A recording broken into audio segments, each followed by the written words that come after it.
फिर से चैलेंज शुरू हो गया है दादा दादी और गौतम में। तो ये इनसे क्वेश्चन पूछ के इसकी नॉलेज चेक कर रहे हैं कि कितनी है। तो अब फिर देखते हैं अगला क्वेश्चन क्या आता है और गौतम उसका क्या जवाब देता है। वेलकम टू गाइस, आपका स्वागत है एक नए दिन एक नए व्लॉग में। तो आज हम अपने व्लॉग की शुरुआत करते हैं सुबह मॉर्निंग में। तो अभी हम उठे हैं और देखते हैं कि सब घर में क्या कर रहे हैं और आज का नया व्लॉग हम शुरू करते हैं।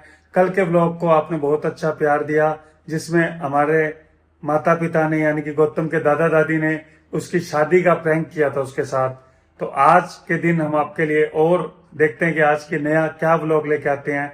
आज फिर हम एक फैमिली व्लॉग लेकर आए हैं आपके साथ। तो व्लॉग में बने रहें और व्लॉग में लास्ट तक देखते हैं। दोस्तों, आज के व्लॉग में घर पर कुछ ऐसा होने वाला है जो बहुत ही जबरदस्त है और उसमें आपको बहुत मजा आएगा। तो चलते हैं, शुरू करते हैं आज का व्लॉग। अरे गौतम, आज तो देखो देखते हैं 12वीं पढ़ रहे, कितना होशियार है तू। देखना क्या, मतलब बचपन से ही होशियार था। पूछो कुछ भी सारा था, मैं जीतूंगा। आज तू ही जीतेगा। पर बात तो सुन रहे। बात क्या सुननी है? हाँ, आप क्वेश्चन पूछोगे मैं बता दूंगा। और सही बात, पहली बात तो सुनो, फिर बात सुन के बोल पहले होशियारी दिखाना। जो बात सुना वो जवाब दे, मुझे पता लग गया ना। गौतम, फिर मैं तेरे सवाल पूछ रही हूँ। आज हमारे देश का इंडिया का राष्ट्रीय पक्षी कौन सा है?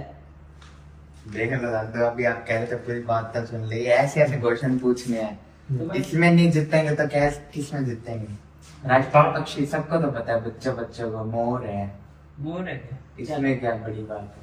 चलो एक नंबर तो आगे तेरा भाई। ऐसे पूछते जाओ सारे नंबर मेरे पास नहीं होंगे। तो गाइस, गौतम से उसके लिए उसके दादी ने एक क्वेश्चन पूछा जिसका उसने बिल्कुल सही जवाब दिया है। तो आज फिर से चैलेंज शुरू हो गया है दादा दादी और गौतम में। तो ये इनसे क्वेश्चन पूछ के इसकी नॉलेज चेक कर रहे हैं कि कितनी है। तो अब फिर देखते हैं अगला क्वेश्चन क्या आता है और गौतम उसका क्या जवाब देता है।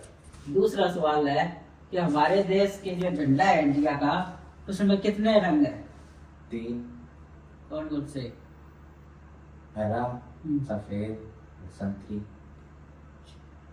2 पॉइंट जीत गया ये भाई। रेगिस्तान का जहाज कौन सा है? रेगिस्तान का जहाज है ऊंट। इतने आसान के सवाल 3 नंबर तो जीत गया भाई तुम। पूछते जाओ सारे, मैं जीतूंगा, ना टेंशन। हमारे देश की सेना कितने प्रकार की है? हमारे देश में 3 प्रकार की सेना है, जल, वायु और जो जमीन पे होते हैं। बताओ, जमीन पे उत्ते से बोलते क्या है? फंस गया ना। इसके पॉइंट कोई मिलेंगे, इसके पॉइंट कोई मिलेंगे। फंस गया ये। वायु, हाँ, फिर आगे ये गाय फंस गया, बकरा फंस गया, आज फंस गया। बताओ, इसने फार्म भरा है एनडीए का और इससे वहां पूछ रहे थे, इसके मारेंगे वो फौजी। ऐसे पढ़ा तो हुआ है, पर अभी ऐसे एकदम से आंसर तो क्वेश्चन का आंसर तो यही होता है। हाँ, बताओ बताओ। ये टाइम अप। ये दादू जीत गए हैं, दादू। पर आता तो मिलना चाहिए, मैंने 2 तो सही बताया। नहीं, कोई नहीं, गलत तो गलत ही होता है। तो इसका आंसर अब दादू देंगे। मुझे याद है यार, मैं बताता हूँ। जल सेना, वायु सेना और तीसरी होती है जो जमीन पे लड़ती है, वो होती है थल सेना, जिसको नौ सेना भी कह देते हैं कई बार। अपने देश में कौन सा मंदिर है? मेरी बात सुनो दे। मंदिर तो हमारे देश में बहुत से हैं, लेकिन हमारे देश में कौन सा सबसे अमीर मंदिर है? किस भगवान के? हाँ, किस भगवान का मंदिर है जो कि सबसे अमीर है? अपने मतलब देश में सबसे अमीर भगवान का कौन सा मंदिर है? अमीर मंदिर कौन सा है? हाँ, चल भाई बता, हमारे देश में कौन सा है सबसे भगवान अमीर है जो उनका मंदिर? वो है मुंबई में शिरडी वाला श्री साईनाथ। गलत। क्यों? गलत है। बताओ सही आंसर। आपने क्वेश्चन शुरू किया था ना, आंसर दो। नहीं तो आगे बता दियो, सबसे अमीर मंदिर है वो तिरुपति बालाजी। हाँ, तिरुपति बालाजी पापा भी तिरुपति कई बार बात बालाजी करते है हैं। सबसे बड़ा, सोने वगैरह बहुत चलते हैं वहाँ, सोने की हर एक चीज सोने से बना हुआ, ऊपर सारे के लगा हुआ है, सबसे अमीर है वो तिरुपति। तो सही बाइस गाइस, सबसे जो अमीर भगवान का मंदिर है या जहाँ सबसे ज्यादा चढ़ावा जाता है इंडिया में, तो वो है तिरुपति बालाजी, जो साउथ में है। अपने देश में शिवलिंग कितने हैं दर्शन करने जाते हैं? अमिताभ जी के दर्शन करने के लिए जाते ये हैं। मेरे को सबसे ज्यादा मतलब अच्छी तरह से पता है, क्योंकि ये दादी सारे लगभग कर आई है और मेरे को सारे के जो आके बताते हैं उनके बारे में सब पता है। अपने देश में 12 ज्योतिर्लिंग है जिनके दर्शन करने जाती है दादी, सारे घूम के आई हुई है तीर्थ के बारे में। ठीक, ये बिल्कुल सही राइट सवाल आंसर इसका। तो कितने इसके सही हो गए? इसका एक गलत हुआ है, 6 हो गए। 6 टोटल हो गए, एक मेरा गलत हो गया, पर सही मैंने बोल तो दिया था वो। बाद में कर तो दिया था वैसे सही। महाभारत का युद्ध हुआ था, किस किस में हुआ था? हाँ, किसके साथ हुआ था? इस क्वेश्चन के बारे में मैं एक छोटा सा कुछ पूछना चाहता हूँ। जो अपने घर पे रोज आप दोनों के बीच वाला होता है या वो असली में जो पहले हुआ था वो वाला? नहीं, वो पहले वाला जो हुआ था ना, किसके बीच में होता है वो। तो वो हुआ था कौरव और पांडवों के बीच में। अच्छा, तो कौन ज्यादा थे, कौरव थे या पांडव थे? कौरव ज्यादा थे, 100 कौरव थे और 5 पांडव थे। हाँ, सही आंसर। कुंती किसकी माँ थी? भाई देखो, दूसरों की मांगा तो मेरे को नहीं पता, मेरी मालिश में है, मेरे को उसका पता है। बाकी देखा तुमने पूछा था किन किन के बीच में, तो मैंने बता दिया। अब ये माँ वगैरह ज्यादा डिटेल में हो जाएगा, मेरे को मेरी माँ का नाम पता है बस। अच्छा, तेरी माँ का नाम लक्ष्मण है। तो कुंती में बताए थे किसकी माँ थी? 5 पांडव। पांडवों की थी शायद तो। हाँ, पांडव की। हाँ। अपने देश के प्रधानमंत्री कौन है? ये कोई सवाल है? तो बच्चे बच्चे को पता है, श्री नरेंद्र मोदी जी।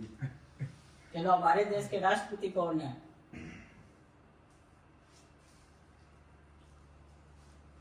राष्ट्रपति में बस याद है, फिर थोड़ा सा दिमाग पे जोर डालने दो, सोचने दो। लेडीज है, इतना तो मेरे को पता है। ये फंस गया गाइस, प्रधानमंत्री तो इसने फटक से बता दिया, राष्ट्रपति में फंस चुका है। उनका नाम है द्रौपदी मुर्मू। द्रौपदी मुर्मू। ठीक, सही आंसर। अपने घर का प्रधानमंत्री कौन है? अपने घर का तो दादी है, प्रधानमंत्री और कौन? अब तो दादी थोड़ी ना है, फिर दादी का है प्रधानमंत्री। फिर कौन? हमारे देश, हमारे घर की प्रधानमंत्री तो लिचमा है, ये तो पुराना वो मंडल तेरी है। माता। अच्छा, ये बात है। और क्या, लिचमा है हमारे घर की प्रधानमंत्री। तेरा आंसर गलत हो गया भाई। तो गाइस, इन्होंने मेरे से अभी बहुत सवाल पूछ लिया है, मैं इनसे कुछ बातें जनरल बातें पूछना चाहूंगा। तो दादू, आप बताओ, आपके जमाने में स्कूल कैसे हुआ करते थे? हमारे जमाने में स्कूल रहा करते, पुराने लोया करते। और पैदल चलना पड़ता था, 5-5 किलोमीटर पैदल चलते थे जब स्कूल पहुंचते थे। हमारे तो आजकल स्कूटी मोटरसाइकिल। और आजकल तो सुविधा ही बहुत है। पहले तो पैदल चलते, कब 1 घंटे 1.5 घंटे पहले घर से निकलते थे जब स्कूल पहुंचते थे। हमारे टाइम में बहुत स्कूटी मोटरसाइकिल में तो हमारे टाइम में तो मोबाइल भी होते थे। आप तो हमारे तो मोबाइल के बिना काम ही नहीं चलता। यही तो आजकल अल्टीमेट सारे काम ही मोबाइल पे आता है। हमारे तो मोबाइल होते नहीं थे उस टाइम में। देखते तो सारा कुछ काम ही मोबाइल पे आता है, मोबाइल पे ऐप बना रखे स्कूल की, व्हाट्सएप पे ग्रुप पे। टाइम में तो तख्ती होती थी, लकड़ी की इतनी बड़ी होती थी, उस पे हम स्याही से लिखते थे। वो तो पकड़ के बस घसीट के बच्चे स्कूल में लेके जाते थे, सड़क पे मैं और मेरे भाई तो तख्ती पकड़ के ले जाते थे। ऐसे पढ़ाई होती थी, ऐसे पढ़ाई होती थी हमारे टाइम में। तो आजकल तो तख्ती का नाम ही नहीं है। आजकल तो कॉपियां काली कर करके फेंकते रहो, कॉपी काली। तो लिखा और धोया, लिखा और धोया। आजकल बच्चे बहुत बुला रखे हैं। तो अब गाइस, इनका क्वेश्चन आंसर पूरा हो गया है। तो अब पापा से यानी कि गौतम के दादा से पूछते हैं कि वो आज की इस नई पीढ़ी, नई जनरेशन को क्या मैसेज देना चाहेंगे। तो बताओ जी। मोबाइल कम चलाओ, माँ बाप की इज्जत करो, मेहनत करो। मैं पूरी कोशिश करूंगा। ये जो आपने हमें शिक्षा दी है, इस पे करने की। दोस्तों अगर आपको ये 3 जनरेशन वाला ब्लॉग हमारा पसंद आया हो तो हमारे ब्लॉग को लाइक करना ना भूलें। और भगवान सबको खुश रखे। भगवान सबको खुश रखे। और हमारे चैनल को सब्सक्राइब करना भी मत भूलना। तो कल फिर मिलते हैं इसी तरह एक नए दिन और नए ब्लॉग के साथ। तब तक के लिए बाय बाय।